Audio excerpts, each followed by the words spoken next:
Hello everyone. तो आज के लेक्चर में हम लोग पढ़ने वाले हैं ब्रेक एंड कंटिन्यू स्टेटमेंट के बारे में। और इसके पहले मैं 5 लेक्चर कवर कर चुका हूं। ठीक है, तो अगर आप नहीं देखे हो तो इसे देख लेना। ठीक है, और पिछले लेक्चर में मैं स्विच स्टेटमेंट को पढ़ाना भूल गया था। ठीक है, क्योंकि हमारा पिछले लेक्चर थोड़ा सा बड़ा हो गया था, तो उसमें मैं पढ़ाते पढ़ाते भूल गया था बीच में। ठीक है, तो इसमें हम लोग क्या करेंगे, स्विच स्टेटमेंट को कवर कर लेंगे और कंटिन्यू और ब्रेक स्टेटमेंट कवर करेंगे। ठीक है, तो पहले हम लोग क्या करते हैं कि स्विच स्टेटमेंट से स्टार्ट करते हैं और इसे इंस्पेक्ट कर लेते हैं। कंसोल में हम लोग जाएंगे। ठीक है, तो यहाँ पे क्या करते हैं कि कुछ यहाँ पे प्रिंट करा कर देख लेते हैं हम। चलो जावास्क्रिप्ट। ठीक है, सेव करते हैं। ठीक है, तो यहाँ पे सही आउटपुट आ रहा है हमारा। ठीक है, तो क्या करते हैं कि पहले हम लोग स्विच स्टेटमेंट के बारे में पढ़ लेते हैं।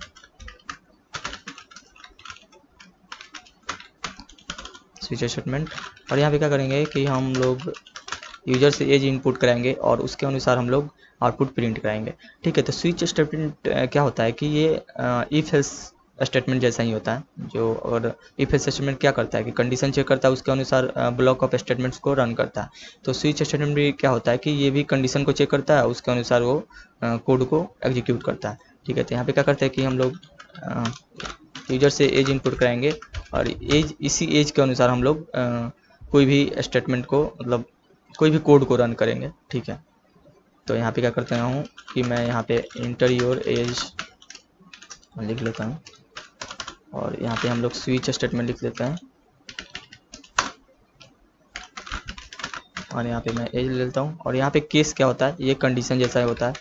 तो मैं क्या करता हूँ कि यहाँ पे 12 ले लेता हूँ और यहाँ पे मैं console.log, यहाँ पे मैं 12 अगर एज होगा तो मैं लिखूँगा you can't play this game. ठीक है, उसके बाद एक और केस ले लेते हैं यहाँ पे, और इसमें ब्रेक स्टेटमेंट रहना ज़रूरी है यहाँ पे। ठीक है, और हम लोग ब्रेक और कंटिन्यू स्टेटमेंट के बारे में जानेंगे। तो यहाँ पे ब्रेक का भी बहुत अहम रोल है इसमें। ठीक है, तो मैं आपको बताऊंगा। पहले यहाँ पे कोड में लिख लेता हूँ। ठीक है, केस हो गया। तो केस हम लोग लिखेंगे 18 कंडीशन और वहाँ पे console.log, अगर 18 एज होगा तो हम लोग लिखेंगे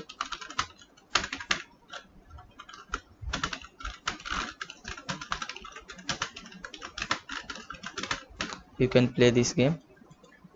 ठीक है, और एक और केस ले लेते हैं यहाँ पे और इसमें ब्रेक पहले लगा लेते हैं।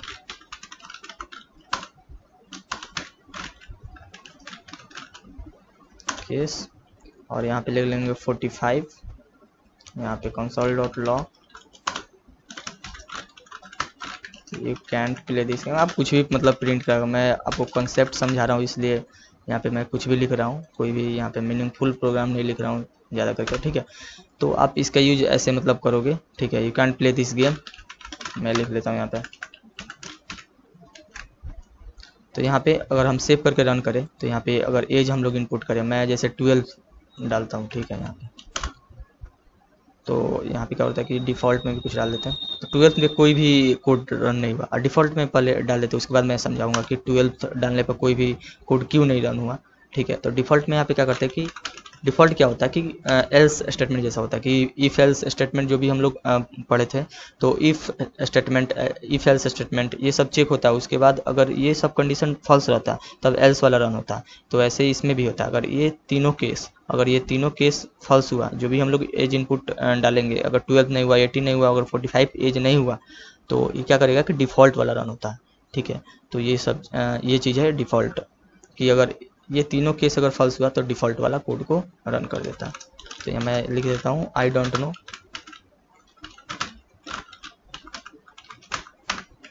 ठीक है, कि आप खेल सकते हो या नहीं खेल सकते हो, ऐसे ही मैंने लिख दिया। ठीक है, अब इस क्या करते हैं कि सेव करते हैं इसे और मैं यहाँ पे 15 एज डालता हूँ। 15 का कोई कंडीशन नहीं है, तो क्या करते हैं कि हम 12 डालते हैं। तो यहाँ पे क्या रहा है कि आई डोंट नो आ रहा है। ठीक है, तो आई डोंट नो क्यों आ रहा है, डिफ़ॉल्ट वाला रन क्यों हो रहा है। अगर और यहाँ पे ये चीज़ अगर 12 मतलब मैंने जैसे समझाया आपको, तो आप सोच रहे होगे नहीं हम 12 डालेंगे तो यहाँ पे ये चीज़ रन होना चाहिए।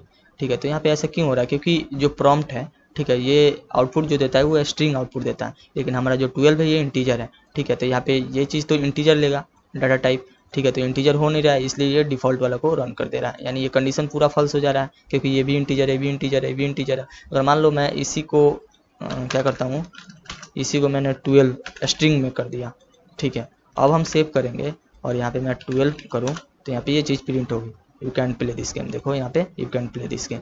तो ये क्या करता है कि प्रॉम्प्ट क्या करता है कि ये आउटपुट देता है, स्ट्रिंग आउटपुट देता है, इसलिए यहाँ पे हमें स्ट्रिंग भी ये खोजेगा कंडीशन के लिए। तो स्ट्रिंग तो कोई मिल नहीं रहा था, इसलिए वहाँ पे डिफ़ॉल्ट प्रिंट हो जा रहा था, लेकिन यहाँ पे एक स्ट्रिंग मिल गया तो 12 आया, यहाँ पे 12 कंडीशन चेक किया तो ये चीज़ प्रिंट करा दिया, उसके बाद ये चीज़ ब्रेक कर दिया यहाँ पे, ठीक है। तब अब क्या करेंगे कि अगर हमें इंटीजर ही आउटपुट कराना हो, आप पूरा को चेंज कर सकते हो स्ट्रिंग में और उसके अनुसार आप कोड लिख सकते हो। मैं क्या करता हूँ, पहले दिखा देता हूँ ये चीज़ आपको। 18 और यहाँ पे था 45 और सेव करते हैं और यहाँ पे क्या करता हूँ मैं 45 जैसे डालता हूँ। तो यहाँ पे क्या रहा है, you can play this game, I don't know भी आ रहा है, क्योंकि यहाँ पे जो 45 जैसे हम लोग ने डाला, ठीक है। तो ये कोड रन हुआ, ये क्योंकि ये कंडीशन ट्रू हुआ, ये कंडीशन तो फॉल्स हुआ, ये भी कंडीशन फॉल्स हुआ, तो ये कंडीशन ट्रू हुआ, उसके बाद ये कोड रन हो गया और उसके बाद क्या हुआ कि ये ब्रेक नहीं हुआ, ठीक है, इसलिए यहाँ पे पूरा रन हो गया। अगर हम ब्रेक कर दें और तब मैं 45 डालूँ तो यहाँ पे केवल यही चीज़ प्रिंट होगा, ब्रेक नहीं हुआ तो ये भी कोड रन हो गया इसलिए, ठीक है। तो you can play this game यहाँ पे आ गया। तो अब क्या करेंगे कि अब हम लोग क्या देखेंगे कि अगर हमें क्या करना हो कि प्रॉम्प्ट से हमें इंटीजर आउटपुट कराना हो, क्योंकि ये स्ट्रिंग आउटपुट देता है, तो हमें क्या करना है, यहाँ पे इंटीजर ही देना रहेगा। अगर मान लो हमें इंटीजर ही देना होगा यहाँ पे और मैं इसे इंटीजर देता हूँ, तब भी हमें क्या करना है कि इस कोड को रन करना है। तो ऐसे कैसे कर सकते हैं, तो क्या करेंगे कि हम इसे ही इंटीजर में चेंज कर देंगे। तो इंटीजर में चेंज करने के लिए यहाँ पे होता है पार्स इंट, ठीक है। पार्स इंट क्या करेगा, इसे इंटीजर में आउटपुट कराएगा। ये प्रॉम्प्ट तो क्या करता है, स्ट्रिंग आउटपुट देता है, तो पार्स इंट अगर हम लगा दें, टाइप कास्टिंग करेंगे, सिंपली इसे टाइप कास्टिंग कहते हैं, ठीक है। तो टाइप कास्टिंग बारे में मैं आपको पढ़ाया नहीं हूँ, लेकिन अभी आप फिलहाल आप जान लो कि पार्स इंट से किसी भी चीज़ को आप इंटीजर में कन्वर्ट कर सकते हो, ठीक है। तो यहाँ पे मैं सेव करता हूँ, तब मैं 12 अगर डालूँ यहाँ पे तो यही चीज़ केवल प्रिंट होगी, you can play this game. लेकिन पिछले बार जब हम लोग % में चेंज नहीं किया था, तब मैं 12 जैसे ही डाल रहा था तो यहाँ पे डिफ़ॉल्ट चीज़ प्रिंट हो रही थी, ठीक है। अब यहाँ पे ब्रेक स्टेटमेंट का क्या काम है, ठीक है। अगर मैं ब्रेक नहीं लगाता हूँ, ठीक है, चलो क्या करता हूँ कि मैं सारे ब्रेक को यहाँ पे कमेंट आउट करता हूँ, तब हम क्या करते हैं कि रन करके देखते हैं क्या होता है। तो क्या होगा कि पूरे कोड को रन कर देगा, मैं कोई भी कंडीशन डालूँ, ठीक है, उसके बाद वाला वो चीज़ रन हो जाएगी। देखो यहाँ पे you can play this game, फिर से सेव करते हैं, यहाँ पे 45 डालते हैं, तो देखो उसके बाद वाला जो चीज़ है वो चीज़ रन हो गई। 45 डाले, ठीक है, ये कोड रन हुआ, ये कंडीशन मतलब ट्रू हो गया, ठीक है, ये कंडीशन ये स्टेटमेंट रन हुआ, उसके बाद ये ब्रेक, कोई भी ब्रेक नहीं है, तो उसके बाद वाला भी रन हो गया, ठीक है। लेकिन जैसे ही हम लोग 12 डाल रहे हैं, जैसे मैं फिर से सेव करके इसे रन करूँ 12, तो यहाँ पे पूरा चीज़ रन हो गया, क्योंकि 12 कंडीशन चेक हुआ, ठीक है, ये ट्रू है, तो ये कोड को रन कर दो, कोई ब्रेक नहीं है तो ये भी रन कर दो, ये भी रन कर दो, यानी पूरा रन हो जाता है। इसलिए स्विच स्टेटमेंट में ब्रेक देना जरूरी रहता है, क्योंकि ऐसा कोई प्रोग्राम होगा नहीं जो कि पूरा रन करे, ठीक है। तो इसलिए ब्रेक स्टेटमेंट देना जरूरी रहता है। यहाँ पे ये क्या करता है कि इसे ब्रेक कर देता है और जो कंडीशन ट्रू हो गया उसे कोड को रन करेगा, ये पूरा उसके बाद स्विच स्टेटमेंट को ब्रेक कर देगा और इसके बाद जो कोड रहेगा उसे रन कर देगा, ठीक है। जैसे यहाँ पे क्या करते हैं कि console.log यहाँ पे लिख देंगे ब्रेक, ठीक है, ऐसा कुछ भी लिख दो आप। देखो अगर हम ब्रेक स्टेटमेंट रहेगा तो जो भी कंडीशन ट्रू हुआ उस कंडीशन का कोड रन होगा, उसके बाद ये स्विच स्टेटमेंट से बाहर आ जाता है। ब्रेक क्या करता है कि स्विच स्टेटमेंट से सीधे जंप करा देता है बाहर, ठीक है। तो इसे सेव करते हैं और यहाँ पे क्या करते हैं कि हम 45 अभी नहीं डालेंगे, क्योंकि इसे भी कमेंट आउट हमें कमेंट इन करना पड़ेगा, सॉरी। तो 45 यहाँ पे होगा। तो यहाँ पे देखो आई डोंट नो लिखा गया, क्या हो रहा है, एक मिनट, फिर से सेव करता हूँ और 45 डालता हूँ, ठीक है। तो you can play this game, पिछला बार सेव नहीं हुआ था, ठीक है, इसलिए वो रन हो गया था। तो you can play this game यहाँ पे आ रहा है और यहाँ पे ब्रेक आ रहा है। तो यहाँ पे क्या हो रहा है कि यू कैन पहले 45 चेक किया, ठीक है, तो ऊपर चेक किया नहीं है, ये भी फॉल्स है। यहाँ पे चेक किया तो हाँ ट्रू है, ठीक है, तो इस कोड को रन कर दिया। उसके बाद ये स्विच स्टेटमेंट से बाहर आ गया और इस कोड को रन कर दिया, ठीक है। तो ब्रेक स्टेटमेंट क्या करता है, सिंपली स्विच स्टेटमेंट से जंप करा देता है बाहर, ठीक है। अब ब्रेक स्टेटमेंट नहीं देंगे तो क्या आउटपुट आएगा मैंने आपको दिखा दिया, ठीक है। तो अब क्या करते हैं कि हम ब्रेक स्टेटमेंट के बारे में जानते हैं। पहले हमें देख लेना चाहिए था कि ब्रेक और कंटिन्यू स्टेटमेंट के बारे में, चलो कोई बात नहीं, आप इसे समझ सकते हो। और ब्रेक एंड कंटिन्यू स्टेटमेंट के बारे में मैं बताऊंगा तो उसे अच्छा से समझ लेना हो, ठीक है। तो सिंपली मैं ब्रेक स्टेटमेंट के बारे में अब जा रहा हूँ बताने। तो ब्रेक स्टेटमेंट सिंपली क्या होता है, क्या करता है कि सिंपली ये लूप से बाहर जंप करा देता है, ठीक है। कोई भी लूप होगा, अगर हमें ब्रेक स्टेटमेंट लगाना है वहाँ पे, तो क्या करेगा, सिंपली वो लूप से बाहर कर देगा। वो फॉर लूप हो, वाइल लूप हो, डू वाइल लूप हो, ये लूप के लिए यूज होता है और स्टेटमेंट के लिए यूज होता है ब्रेक स्टेटमेंट, ठीक है ना।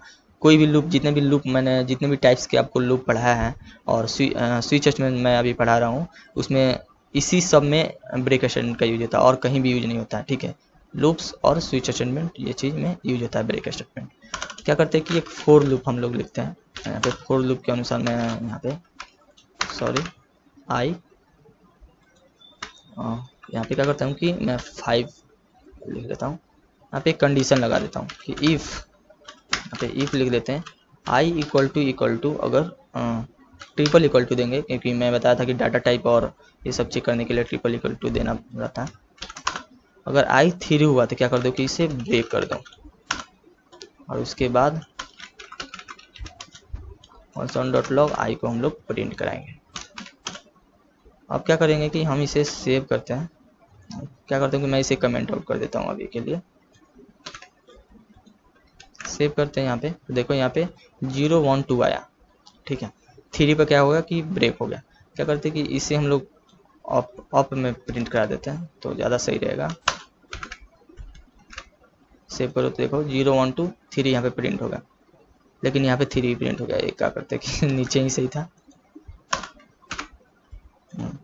ठीक है। तो अभी 2 तक ही प्रिंट हुआ। तो यहाँ पे आप देख सकते हो, क्योंकि मैंने ऊपर रखा था ना, तो क्या हो रहा था कि यहाँ पे कंडीशन चेक कर रहा था और 3 यहाँ पे 3 तक यहाँ पे प्रिंट हो जा रहा था, ठीक है। क्योंकि नीचे कंडीशन चेक कर रहा था कि आई इक्वल टू 3 है। तो यहाँ पे देखो मैं आपको समझा देता हूँ ये चीज़ कि ये कैसे रन हुआ, ठीक है। तो 0 1 2 तक ही क्यूब प्रिंट हुआ, ठीक है।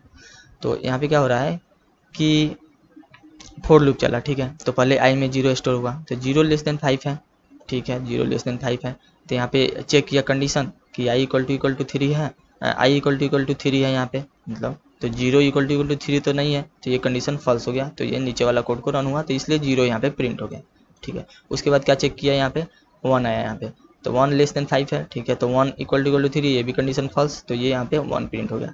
अब देखा 2 आया यहाँ पे, तो 2 लेस देन 5 है, ठीक है। तो 2 इक्वल टू 3 भी नहीं, ये भी कंडीशन फॉल्स हो गया। ये कंडीशन फॉल्स हुआ तो ये रन हो गया। अब यहाँ पे है 3 लेस देन 5 है, ये कंडीशन तो ट्रू हो गया, लेकिन यहाँ पे ये भी कंडीशन ट्रू हो गया कि 3 इक्वल टू ये भी 3 है, तो यहाँ पे ब्रेक कर दिया। तो ब्रेक क्या करता है, सिंपली ये फोर लूप से बाहर ही जंप कर देता है, ठीक है। ये भी कोड, इसके अंदर कोई भी कोड अगर हम लिखें तो वो चीज़ नहीं रन होगा। मैं यहाँ पे एक चीज़ फिर से यहाँ पे करता हूँ, console.log हेलो लिख देता हूँ, ठीक है। यहाँ पे सेव करते हैं। तो यहाँ पे देखो जैसे ही 3 हुआ, मैं आपको बता देता हूँ ये चीज़ कैसे हुआ, ठीक है। तो यहाँ पे क्या हुआ कि कंडीशन पहले चेक हुआ 0, ठीक है। तो ये कंडीशन फॉल्स हुआ, तो ये रन हो गया 0। उसके बाद ये भी रन हो गया, ठीक है। उसके बाद 2 आया, तो 2 में ये फॉल्स हुआ, तो ये 2 रन हो गया। यहाँ पे भी ये भी रन हो गया। 3 आया, जैसे ही 3 आया तो 3 यहाँ पे 3 आया, ठीक है। तो 3 यहाँ पे आया, तो 3 ये कंडीशन ट्रू हो गया, तो उसके बाद ब्रेक हो गया, तो ये भी कोड रन नहीं होगा। देख लो यहाँ पे 3 प्रिंट भी नहीं हुआ ना, ये कोड रन हुआ। तो इसलिए जब ये लूप ब्रेक हो जाता है, उसके बाद कोई भी इसके आप नीचे कोई भी कोड लिखोगे वो रन नहीं होगा, ठीक है। जैसे मैं यहाँ पे क्या करता हूँ कि 1 पर ही इसे ब्रेक कर देता हूँ। सेव करते हैं, तो 0 प्रिंट होगा, हेलो प्रिंट हो गया। उसके बाद जैसे ही 1 आएगा, उसके बाद ये कोड रन होना बंद हो जाएगा, उसके नीचे ये जंप हो जाएगा। मैं यहाँ पे लिख देता हूँ console.log ब्रेक्ड, ठीक है। यहाँ पे देखो ब्रेक्ड यहाँ पे प्रिंट हो गया, क्योंकि जंप हो गया, तो उसके बाद नीचे वाला लाइन एग्जीक्यूट होना शुरू हो जाएगा, ठीक है। तो यही होता है ब्रेक स्टेटमेंट। और कंटिन्यू स्टेटमेंट क्या होता है, कंटिन्यू स्टेटमेंट क्या करता है कि मतलब लूप को फिर दोबारा रन कर देता है। दोबारा मतलब क्या हुआ कि कंटिन्यू करता है, रीस्टार्ट नहीं करता है। मतलब जो चीज़ उसमें स्टोर पहले से, जैसे मैं यहाँ पे यूज करके ही दिखा देता हूँ आपको। यहाँ पे क्या करते हैं, console.i करेंगे यहाँ पे, और यहाँ पे जैसे ही मैं क्या करता हूँ कि यहाँ पे 3 कर देता हूँ, और यहाँ पे ब्रेक की जगह ब्रेक को क्लोज करता हूँ। यहाँ पे कर देते हैं कंटिन्यू, और सेव करते हैं। इसे भी मैं अभी के लिए क्लोज कर देता हूँ, सेव करते हैं। तो देखो यहाँ पे ब्रेक हो गया, सेव करते हैं। तो देखो तब क्या होगा, देखो अब बताता हूँ मैं कि ये कैसे रन हुआ। क्योंकि यहाँ पे देखो 0 1 2 प्रिंट हो गया, लेकिन 3 नहीं यहाँ पे प्रिंट हुआ। आप देख सकते हो 4 प्रिंट हो गया लेकिन 3 नहीं हुआ। तो यहाँ पे क्या हुआ कि पहले यहाँ पे आई में 0 आया, ठीक है, तो 0 लेस देन 5 है, ठीक है। तो ये कंडीशन चेक किया गया, तो ये कंडीशन तो फॉल्स निकला, क्योंकि 0 3 के बराबर नहीं हो सकता ना। तो यहाँ पे ये चीज़ रन हो गई 0, ठीक है। आई में 0 आया तो 0 प्रिंट हो गया। फिर 1 चेक हुआ तो ये कंडीशन फॉल्स हुआ, तो ये चीज़ रन हो गई। ये नीचे वाला कोड रन हो गया, आई को प्रिंट कर दिया, तो यहाँ पे 1 प्रिंट कर दिया। फिर 2 चेक हुआ तो 2 लेस देन 5 है, ठीक है, तो यहाँ पे 2 प्रिंट हो गया। ये कंडीशन तो फॉल्स हुआ। जैसे ही 3 चेक हुआ तो 3 में तो ये ट्रू हो रहा है, ठीक है। तो 3 में ट्रू हो रहा है ये चीज़, तो इसके अंदर वाला ब्लॉक ऑफ स्टेटमेंट रन होगा, ठीक है। तो यहाँ पे कंटिन्यू कर देना। कंटिन्यू का मतलब क्या होता है कि फिर से इस लूप को रन करो, नीचे जाओ ही नहीं, ठीक है। ये नीचे मतलब यहाँ जैसे ही कंटिन्यू लिखा गया तो ये फिर जो हमारा जो कंट्रोल है वो फॉर लूप यहाँ से एग्जीक्यूट होना शुरू हो गया। तो यहाँ पे फिर जो 3 चेक किया, 4 चेक किया, क्योंकि 3 यहाँ पे 3 के लिए रन हो गया था। तो 3 के लिए रन जैसे ही हुआ तो यहाँ पे कंटिन्यू कर दिया गया, तो कंटिन्यू गया वहाँ पे, तो फिर 4 चेक किया गया, ठीक है। 3 चेक ही नहीं किया गया, क्योंकि 3 तो चेक कर लिया गया था पहले। तो यहाँ पे क्या होता है कि कितना लोग जो होते हैं, कितने भी लोग होते हैं, मतलब कुछ लोग होते हैं जो कंटिन्यू को क्या समझते हैं कि ये रीस्टार्ट करता है फॉर लूप को, लेकिन फॉर लूप को ये रीस्टार्ट नहीं करता, ठीक है। यहाँ पे कंटिन्यू करता है। यहाँ पे सिंपली आप कंटिन्यू स्टेटमेंट से सेंस लगा सकते हो कि यहाँ पे, ठीक है, तो वो रीस्टार्ट नहीं करता, कंटिन्यू कर देता है। यानी 3 जैसे ही स्टोर यहाँ पे 3 आया, ठीक है, आई की जगह, तो ये कंडीशन ट्रू हुआ तो इसे कंटिन्यू कर दो, ठीक है ना, वहीं से कंटिन्यू कर दो। तो यहाँ पे 4 से कंटिन्यू करना शुरू हो जाता है। तो जैसे ही यहाँ पे 4 आया तो ये कंडीशन तो फॉल्स हुआ, तो ये चीज़ रन हो गया 4, इसलिए 3 रन नहीं हुआ यहाँ पे। जैसे ही मैं 2 यहाँ पे करता हूँ और इसे सेव करता हूँ, तो देखो 0 1 2 नहीं प्रिंट हुआ। जैसे ही 2 हुआ तो ये कंटिन्यू कर दिया, यानी 3 से एग्जीक्यूशन होना स्टार्ट हो गया। आई में 3 आ गया, ठीक है, 2 के लिए ये कंटिन्यू कर दिया गया। तो ये चीज़ है कंटिन्यू स्टेटमेंट, यानी लूप को ये फिर से चलाना शुरू कर देता है, रीस्टार्ट नहीं करता, ठीक है, रीसेट नहीं करता है, जहाँ से है वहीं से रन होना शुरू हो जाता है, ठीक है। तो ये चीज़ आप कंटिन्यू स्टेटमेंट में जान सकते हो, ठीक है। कंटिन्यू स्टेटमेंट भी आप लूप वगैरह में यूज कर सकते हो, ठीक है, स्विच स्टेटमेंट और ये सब चीज़ें, ठीक है। तो और कुछ कंसेप्ट तो है नहीं, ब्रेक हो गया, कंटिन्यू हो गया, ठीक है।